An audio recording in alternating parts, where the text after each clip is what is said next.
Dubai international stadium रे Bharat 2025 ICC champions trophy final रे New Zealand को 4 विकेट रे परास्त करबा परे भारतर वरिष्ठ जोड़ी रोहित शर्मा एवं विराट कोहली अवसर कल्पना जल्पना को बंद कर देछंती।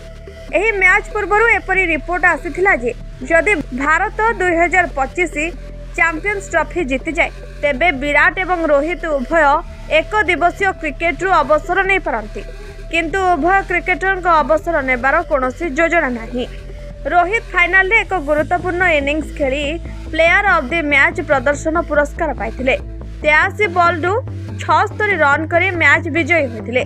विराट 5टी मैच रे 54.50 हार रे 218 रन संग्रह करथिले, जेउथिरे पाकिस्तान विपक्ष रे गोटिए शतक मध्य शामिल थिला। एमएस धोनी परे रोहित केवल द्वितीय भारतीय अधिनायक भावे एकाधिक आईसीसी ट्रॉफी जीति।